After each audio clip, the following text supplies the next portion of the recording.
In the aftermath of the leaked videos of the Oklahoma University frat Sigma Alpha Epsilon screaming racist chants, 2 of their members have been expelled, rightfully. They received a letter from the university's president, David Boren, that said, "As president of the University of Oklahoma, acting in my official capacity, I have determined that you should be expelled from this university effective immediately. You will be expelled because of your leadership role in leading a racist and exclusionary chant which has created a hostile educational environment for others." So this makes sense. I feel like they're kind of doing the best they can in damage control. Now, the expulsions are not the only backlash that the university is facing in the wake of this scandal. Offensive tackle Gene DeLance has rescinded his commitment to play football for the teams in the fall. And some of the rumors, there were some rumors before that DeLance was already going to rescind his commitment.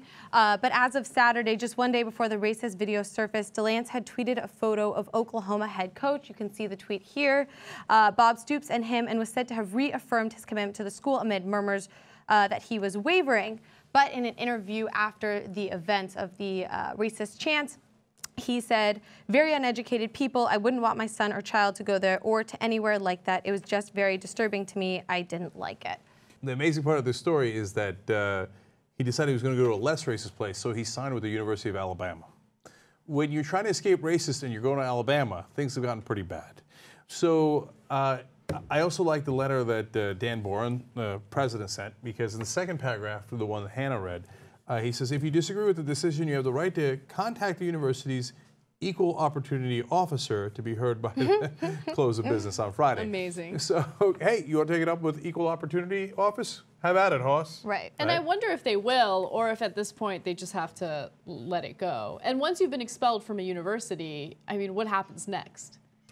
Yeah, well, that's a tough road. Yeah. Well, also, they're in the video, so that's already bad for them. Even if they weren't expelled, now their whole face is out there saying that you guys were racist. So now, I know what some people are going to think, hey, wait a minute, the whole bus was singing that song, right? But you got just 2 guys that are on the video. I mean, that's called sad day for you, right? If you want to name the other guys on the bus, great. My guess is you're not going to want to do that because you'd be snitching them out, right? Yeah. So, and then if those 2 guys are mad at the guy who took the video, they should be, right? Yeah. Well, like, jackasses love to videotape everything, and they're like, oh, this is going to be funny. No, that's not funny at all. But at least we all got to find out what's going on behind the scenes. Right. So it's good for us, and it's good in fixing the problem, right? But if you're those 2 guys, I mean, you had it coming. Everybody there had it coming, right? But yeah, you're mad at the guy who took the video.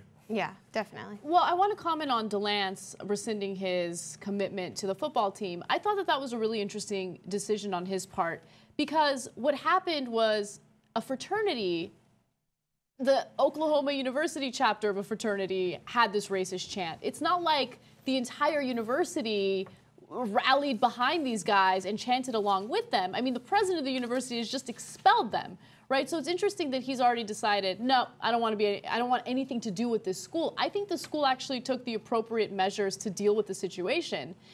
I would applaud the school for what they did. You know, I don't know, I wouldn't be so quick to rescind my commitment to them, but maybe he has experiences within that university that we're unaware of, so you got to respect his decision. Right, I totally agree with you. And in his kind of interview, he went into how he was upset about how the football coaches responded. And he said they should have contacted me earlier, they should have contacted me in a different way, but they're not allowed to call him. Yeah. So they can only send him messages and stuff like that. So obviously he was already considering about rescinding, and this kind of added fuel to the fire. Yeah, that seems clearly to be the case based on the fact pattern, and I don't blame the coaches at all for what happened at a frat. But I will tell you this, the reason why him rescinding it actually does make a difference is because the thing that people care most about at these schools is the football program. Of course. Right. And he was one of the top offensive linemen in the whole country. That's why it's a big deal. University of Oklahoma, University of Alabama, these are amazing schools, and they're jumping at the chance to sign him, right? So obviously he's a phenomenal football player. So if you hurt the football team, that's when people pay attention. Of course. Right. So they're like, I don't know how upset people were at SAE. I hope they were really upset already on campus. But once you hurt the football team, then they're going to be really mad at you.